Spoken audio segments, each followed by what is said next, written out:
we move on to the last three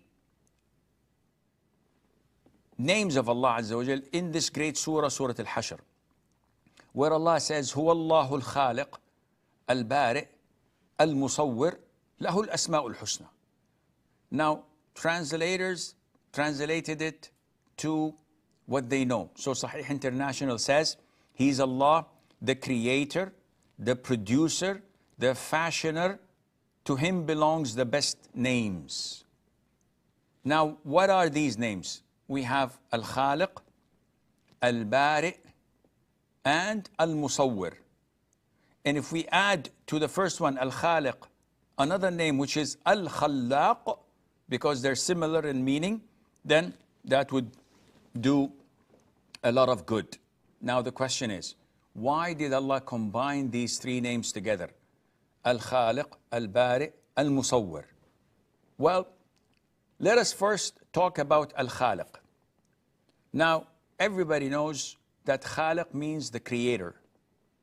But when it is combined with Al-Bari, which also means the creator, and Al-Musawwir, the one who gives images, which is a part of creation, you know that there is a slight difference between the meanings.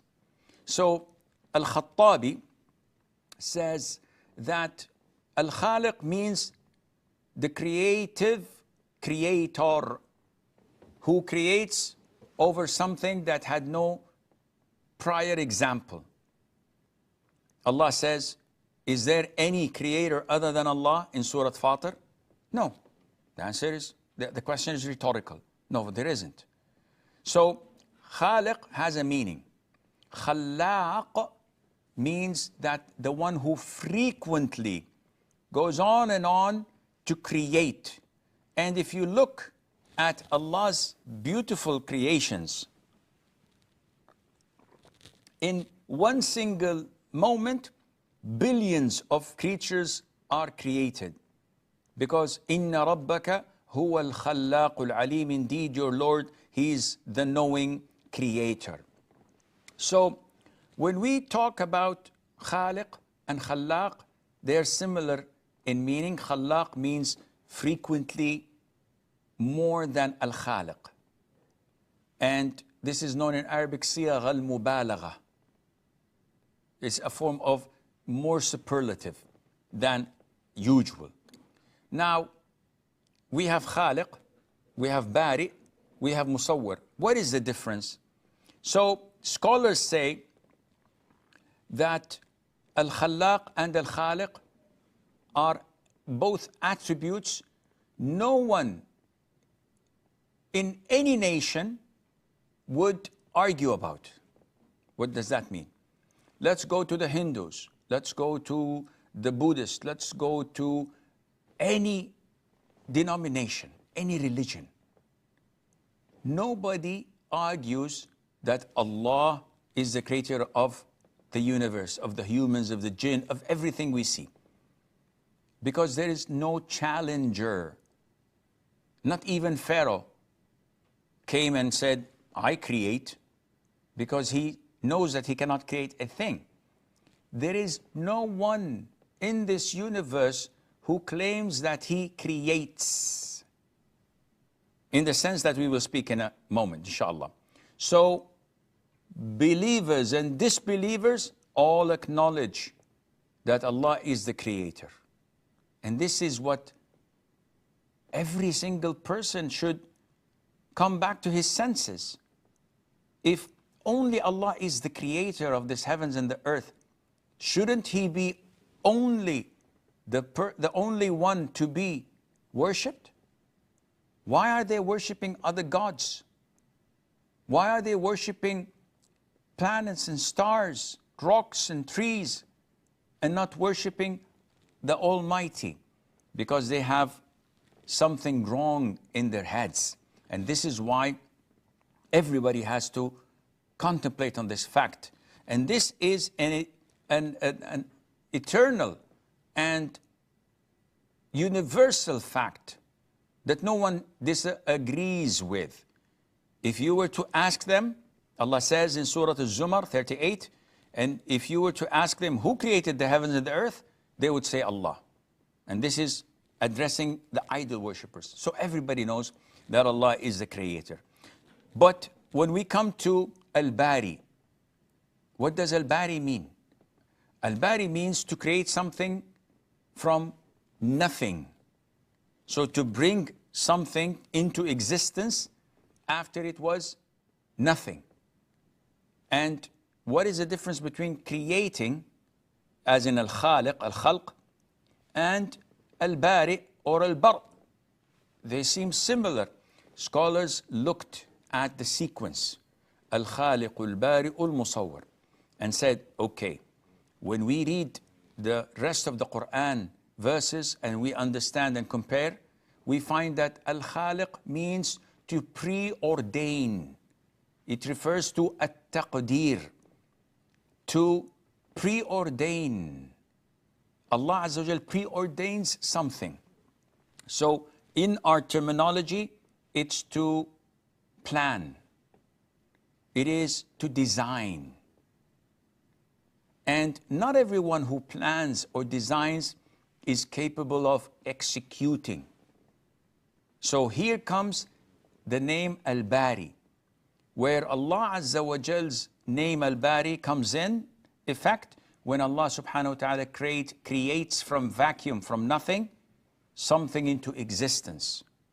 And this bringing something into existence is called Al-Bar.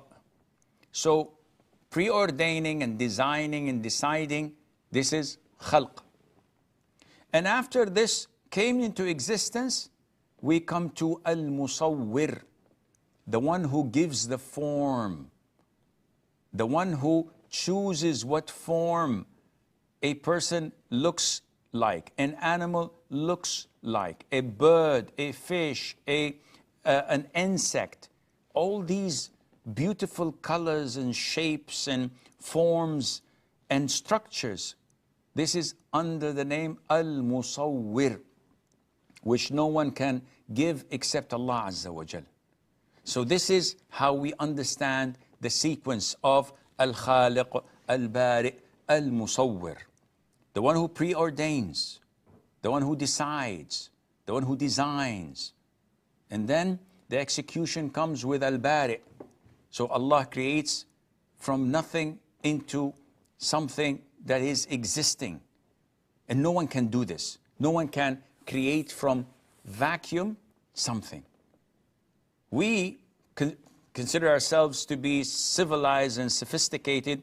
We can make a car from nothing. No, you need raw materials, and you can't produce raw materials. It is Allah who produced the raw materials. And you need the knowledge, and you need the tools, and all of these, Allah has given us the knowledge to assemble and to make. But originally, the one who preordained it and the one who created it from scratch, from nothing, is Allah Azza wa Jal. And giving the shape, في أي صورة ما شاء ركبك. In any form, Allah Azza wa Jal would put you in. This is only in Allah's hands. And this is why creating and mimicking and trying to imitate Allah's creation regarding living creatures is one of the major sins. The Prophet said, alayhi salatu wassalam, the most severely punished people on the Day of Judgment are Al-Musawwirun, those who draw, depict, those who make sculptures, imitating Allah's creation. You go to the Mona Lisa, oh, what a beautiful drawing. Da Vinci did a great job, and you look at it, thinking that this is a piece of art. This is something that those who did it and endorsed it and promote it would be punished severely on the Day of Judgment. Those who create something like Allah's creation, whether it's a human or a living creature such as an animal, and a bird, a fish, or whatever, all of these are totally prohibited. To draw something that has no life in it, such as trees and plants, it does not have soul in it. It's a living creature, but it doesn't have a soul. like animals and humans, to draw mountains and landscape and heavens and earths and oceans. All of this is totally permissible and allowed in Islam. If we are capable of understanding these beautiful names of Allah Azza wa Jal, we tend to appreciate whenever we see humans differ in their shape, in their form, in their color, in their size, and know and acknowledge that only Allah could create them. And you could do the same with the different varieties of animals, of fish, of birds, of insects. When you look at one of them documentaries on National Geographic, for example, you'll be amazed by the beauty of Allah's creation and the variety. No one else can claim that He created them. No one else in this whole universe could come and say, yes, these white whales, I've created them. These small insects, I provide for them. Only Allah, the Almighty, does this.